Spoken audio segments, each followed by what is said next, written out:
그냥 평소처럼 AI를 그냥 쓰고 있는데 뭔가 턱 막히는 느낌이 드는 거예요. 그래서 AI 쓰는 걸 멈췄습니다. 멈추고 딱 뭐만 했냐면요, GPT, 구글, 클로드 이런 AI 회사들의 공식 프롬프트 가이드 문서를 싹 다 읽었어요. 그러고 난 다음에 친구가 GPT한테 물어봐도 답을 제대로 안 해준다고 해서 제가 도와주려고 쓱 봤죠. 근데 너무나 무서웠던 게 한눈에 어떻게 써야 될지 바로 보였어요. 그때 딱 이 생각이 들었죠. 난 이제 AI를 진짜 제대로 쓸 수가 있겠구나. AI 세상에 나도 뒤처지지 않으려면 뭐라도 해야겠는데 막상 GPT 사용해도 진짜 도움되는 답변이 안 나오지 않나요? 그렇다면 주목해주세요. 이 영상이 바로 그런 당신을 위해서 만들어진 영상입니다. 이제 정답이 중요하지 않습니다. 좋은 답을 받으려면 좋은 질문을 해야 돼요. 그리고 그 질문을 우리는 프롬프트라고 하고요. 저도 AI를 가르쳐주다 보면 가장 많이 받는 질문이 이렇게 어떻게 GPT한테 질문을 해야 하는가에 대한 내용들이거든요. 그래서 구글, 클로드, GPT의 공식 문서를 기반으로 싹 정리했습니다. 이번 영상 보시면 GPT에게 어떻게 질문해야 될지 10초 만에 떠오르게 되실 거예요. 끝까지 보시면 프롬프트뿐만 아니라 어떻게 AI를 써야 하는지 확실한 답도 얻어가실 수 있을 겁니다. 그리고 아래 링크에서 해당 가이드와 프롬프트까지 무료 나눔해드리도록 하겠습니다. 그럼 프롬프트 마스터 꿀팁 8가지 시작하겠습니다.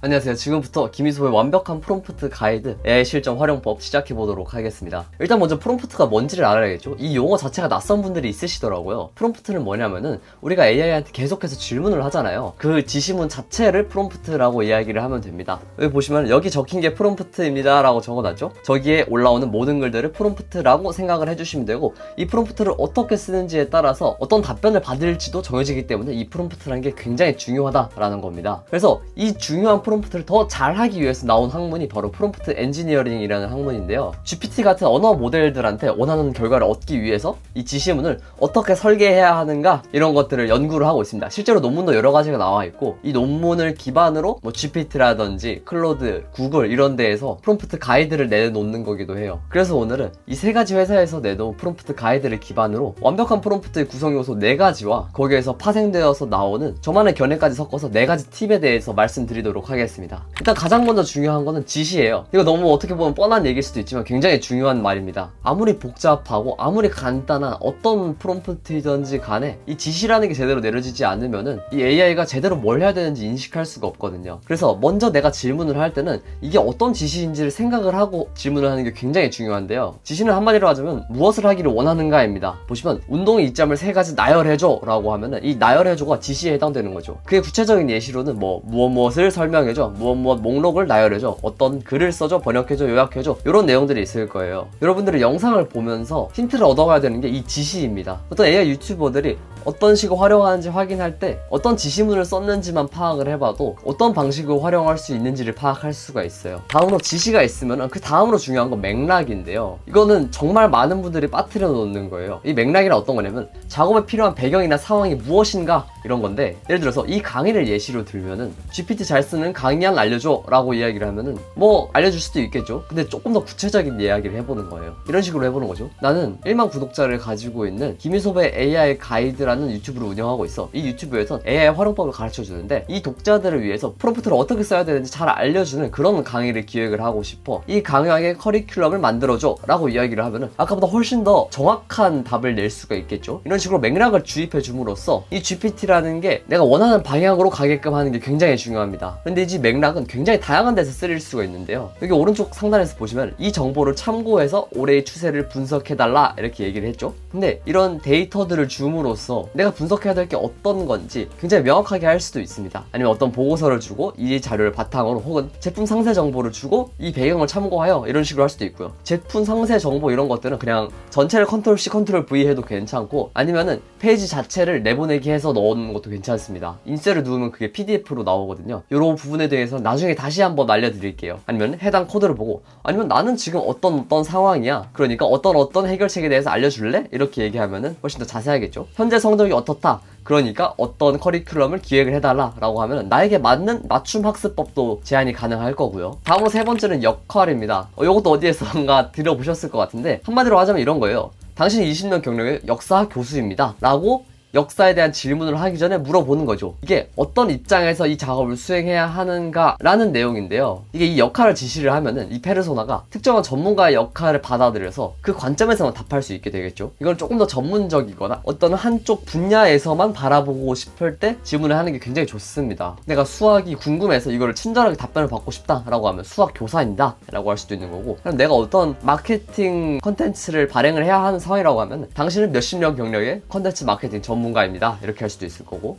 내가 척추가 별로 안 좋아서 여기에 대한 의학적인 관점에 조언을 받고 싶다고 하면은 척추 전문 정형외과 의사라고 해도 괜찮고, 아니면은 그냥 재밌게 이런 톤으로도 할 수 있어요. 짱구처럼 행동해주세요 이러면은 굉장히 끔찍한 이야기들을 하겠죠. 혹은 내가 프로젝트를 맡고 있다면은 여기에 대해서 프로젝트 매니저로서 평가해주세요 이렇게 얘기할 수도 있겠죠. 다음 네 번째는 형식입니다. 형식은 결과물이 어떤 방식으로 작성되는가에 대한 내용인데요. 보통은 그냥 지시에서만 끝내는 경우가 많은데 이 형식까지 제대로 해주면은 대답의 퀄리티가 확 올라가는 걸 느껴질 수가 있어요. 이 포맷의 예들을 한번 살펴보자면은 답변을 표 형태로 작성해줘, 표로 보면 훨씬 보기 쉽겠죠. 혹은 번호를 매겨줘, 제이슨 형식으로 보여줘, 캘린더 형식으로 보여줘, 마크다운으로 출력해줘, 이런 내용들이 있을 텐데, 제이슨 형식만 말씀을 드리자면은 이거는 컴퓨터에서 알아듣기 쉽게 하는 그런 데이터 관리 형식이라고 보면 되는데, 직접 한번 해보시면 어떤 건지 정확하게 알게 되실 거예요. 이거 특히 GPT한테 어떤 자료를 넣을 때 제이슨 형식으로 출력해줘 한 다음에 그 자료를 붙여넣는 게 더 효과가 좋습니다. 이런 방식을 활용할 수 있고, 이게 말씀드리자면은 기본적인 4가지 형식이라고 볼 수 있는데, 그럼 여기까지 지루한 설명은 됐으니까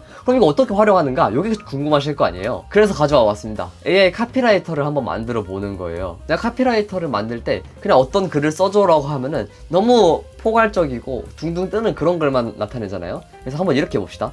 당신은 스타트업 전문 마케팅 전략가입니다. 이게 말하자면 역할일 거고요. 제품 정보, 20대 초반을 타겟으로 한 개인 예산 관리 모바일 앱, 특징은 간편한 UX와 재미있는 지출 분석 피드백 제공, 이게 맥락에 대한 정보가 될 거고요. 굉장히 잘 써놨죠? 예시는 조금 이따가 말씀드릴 거지만 다른 제품의 슬로건 이런 것들을 갖다 놓으면은 좀 더 프롬프트의 퀄리티가 높아지는 걸 확인할 수가 있어요. 그리고 이제 지시가 나오죠. 과제, 이 앱의 특징을 살려 젊은 층에게 어필할 수 있는 짧고 기억에 남는 슬로건을 한 문장으로 만들어줘.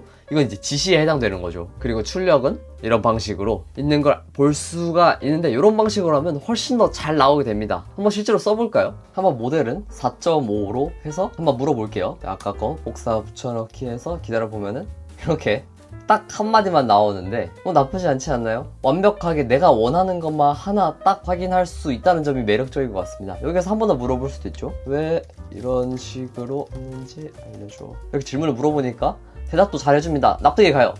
콜 투 액션 이런 것도 있고, 재미도 있고, 혜택도 명시, 톤과 감성도 있고, 이게 위에 있는 다른 예시랑도 굉장히 일맥상통하는 부분들이 꽤 있는 것 같아요. 자, 아무튼 다시 돌아와서 그 다음으로 다른 사례를 하나 더 살펴보도록 하겠습니다. AI 메일 비서를 만들어 보는 건데요. 여기에서도 어떻게 프롬프트의 기본적인 요소들이 적용되는지 확인해 볼 수가 있어요. 기본적으로 처음은 당신은 5년차 기업용 커뮤니케이션 전문가입니다 라고 이야기를 하고 있죠. 이게 역할 부여라고 확인할 수 있고, 이 맥락에서는 신규 거래처의 제휴 제한 및 목적, 지난주 전화통화 제안서 첨부 예정, 이런 것들로 맥락을 넣어 놓는 거죠. 만약에 반복적으로 이런 업무들이 생긴다라고 하면은 요 프롬프트를 복사해가지고 매번 올 때마다 붙여 넣으면은 그게 자동화가 되는 겁니다. 그리고 지시문, 그리고 어떻게 출력할지, 메일 같은 경우에 출력 형식이 굉장히 중요하죠. 제목, 본문 이런 것들 어떻게 되는지 넣어놓고, 그리고 예시도 뒤쪽에 말해 놓을 수가 있습니다. 어떻게 되는지 구체적인 내용까지 넣어 놓으면은 메일 비서가 만들어진다 이렇게 확인해 볼 수가 있습니다. 이거는 시험까지는 안 해보겠고요. 다음으로 넘어가서 이제 남은 4가지 팁들에 대해서 살펴보도록 하겠습니다. 5번째로 보여드릴 거는 예시인데요. 이거를 공식 문서에서는 퓨샷 이런 식으로 말하기도 하는데, 저는 그냥 예시라고 얘기를 하겠습니다. 예시는 뭐냐면은 모델한테 딱 원하는 출력의 사례를 보여주는 거예요. 아까 앞서서 보여드렸던 AI 카피라이터 만들기에서도 예시가 딱 나와 있죠. 이런 것처럼 답변의 형식이나 스타일을 학습하도록 하는 건데, 위에 거는 무시해 주시면 되고요. 요 만약에 question 2 더하기 2는 answer 4 이렇게 하면은 그냥 question 몇 더하기 몇 이렇게 하면은 알아서 대답을 더하기로 해가지고 결과를 이야기를 해주겠죠. 아니면은 브랜드 이름을 만들어주세요 하고 예시, 애플, 무지, 코스 이런 식으로 되게 감각적인 애들을 모아 놓으면은 이렇게 조금 감각적이면서도 힙하고 미니멀한 이런 친구들의 브랜드 이름을 넣어줘야 되겠구나 라고 생각을 하게 될 겁니다. 이런 것들을 포함을 하면은 내가 딱 원하는 대로 결과를 내릴 수 있다라는 게 좋은 점이에요. 뭐 이런 거 어떻게 직접적으로 활용하는가 라고 하면은 내가 어떤 질문이 있을 때 그 질문을 여러 번 해보고 만약 괜찮은 답변이 나왔다 하면은 그거를 복사해 놓으시고 다음에 같은 류의 질문을 할 때 예시로 넣어주면 됩니다. 그러면은 알아서 이런 식으로 하면 되는구나를 알게 되실 거예요. 다음으로 살펴볼 6번째는 COT 기술인데 이게 뭐냐면은 Chain of Thought의 줄임말이에요. 생각의 사슬이라고 번역하기도 하는데 이거는 AI한테 아주 길게 생각하게 하는 프롬프트 엔지니어링 기술입니다. 한마디로 이렇게 프롬프트를 넣는 거예요. 단계별로 생각해서 답변해줘. 이렇게 하면 뭐가 달라지냐면은 기본적인 AI 모델은 생각을 많이 하게 돼 있지 않아요. 왜냐면 생각을 너무 많이 하면은 그 본사에서 데이터, 연산 자원을 너무 많이 잡아먹는 거고 그거 다 비용으로 이어지니까요. 근데 이거를 강제로 끌어내가지고 최대한 많이 연산을 하게끔 만들어주는 게 바로 이 Chain of Thought인데 단계별로 생각해서 답변해줘 라고 이야기를 하면은 더 오래 생각하고 답변을 하게 된다. 그래서 품질이 좋아진다라는 연구 결과가 있습니다. 다른 방식으로 이렇게 이야기할 수가 있어요. 당신의 생각이 진행된 과정을 설명해주세요 라고 하면은 어떤 이유로 이렇게 나왔다 라고 얘기하기도 하고 아니면은 먼저 무엇을 해주세요, 그런 다음 무엇을 해주세요, 마지막으로 무엇을 해주세요, 이런 식으로 AI가 생각할 그 과정을 하나하나 다 입력을 해놓으면은 그 결과로 굉장히 정형화된 좋은 답변을 받을 수가 있게 되는 거죠. 이게 Chain of Thought이고 내가 만약에 조금 많은 답변을 받고 싶다, 그리고 좀 더 정확한 답변을 받고 싶다라고 하면 Chain of Thought 사용해보시는 걸 추천드립니다. 그리고 7번째는 마크다운을 사용하는 건데요. 이 마크다운이라는 건 어떤 거냐면은 우리가 그냥 텍스트들을 보고 있잖아요. PPT에서 이렇게 글자를 키우고 굵게 하고 기울이고 이런 것들을 해야 되는데 이거를 특별한 프로그램 없이도 일반 텍스트에 몇 가지 기호를 붙였으면은 그 서식의 자동으로 부여가 되는 걸 얘기를 하는데 노션 써보신 분들은 굉장히 쉽게 이해가 되실 거예요. 이런 AI 모델들이 그냥 어떻게 줄글로 쫙 있으면은 지나다니면서 계속 헤매거든요. 이거는 뭐 또 어떤 말이지? 이건 어떤 말인지 왔다 갔다 하면서. 그런데 이런 식으로 마크다운으로 해서 어디를 강조를 해놓고 굵게 해놓고 이런 방식으로 해놓으면 딱 이거는 중요한 거구나, 이건 별로 안 중요한 부가 설명이구나, 이런 식으로 확인을 바로 할 수가 있다라는 거예요. 대표적으로 알아놓으실 것만 여기에다가 제가 넣어놨는데 샵을 앞에다가 넣어놓으면 제목이고요. 그 결과로 이런 식으로 보이게 됩니다. 그거 말고 이제 강조, 굵게 별 2개를 양옆에다가 놓으면은 이런 식으로 굵게 표시가 되는 걸 확인할 수 있고 별을 하나씩만 놓으면은 기울이는 표시가 돼요. 여기에는 적용이 안 되어 있는데요. 아무튼 그렇고요. 여기 이렇게 앞에 대시를 해놓으면은 이게 나열되는 식으로 되어 있고 1번, 2번 하면은 순서가 나열이 된다. 이렇게 알아두시면 될 것 같습니다. 마크다운은 정말 복잡한 프롬프팅을 할 때 굉장히 도움을 많이 받을 수 있는 애들 중에 하나예요. 그리고 이제 마지막으로 말씀드리고 싶은 건데요. 이건 디자인하는 AI라는 유튜브 채널에서 굉장히 큰 영광을 받았습니다. 먼저 감사하다는 말씀 드리고 AI를 활용할 때 굉장히 중요한 것 중에 하나는 내가 순서를 나누어서 한번 물어보는 거예요. 한꺼번에 많은 것들을 물어보면 AI가 그렇게 많은 것들을 통섭적으로 생각하지 못하거든요. 이건 말하자면 Chain of Thought를 아예 분리를 해서 생각을 하는 거다, 이렇게 볼 수도 있는데요. 여기에서 도움이 되는 프레임워크가 바로 더블 다이아몬드 프로세스입니다.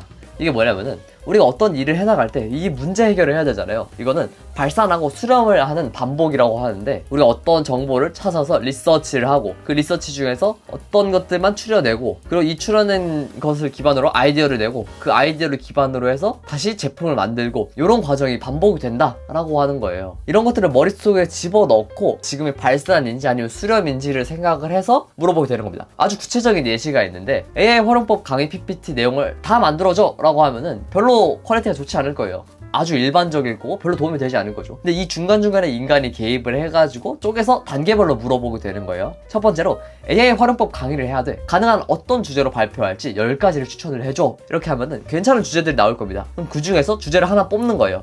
Discover 단계에서 끝나서 이제 Define 해야겠죠. 5번 주제가 딱 마음에 들어. 요걸 해야겠다. 그럼 그 주제를 기반으로 해서 목차를 작성을 해줘 라고 이야기를 하면은 다시 발산이 일어납니다. 이런 목차가 있을 수 있겠구나. 근데 이 목차에서 3번하고 7번은 마음에 안 들어. 그래서 세부 내용을 만들어줘 라고 이야기를 하게 되면은 세부 내용을 다시금 쫙 만들어주게 되겠죠. 그리고 이 세부 내용을 만들고 제가 한 번 더 수정을 하고 난 다음에 이 발표안에 수정할 점을 제안을 해줘 라고 최종적으로 얘기를 하면은 다시금 수렴하는 단계로 생각을 해볼 수가 있습니다.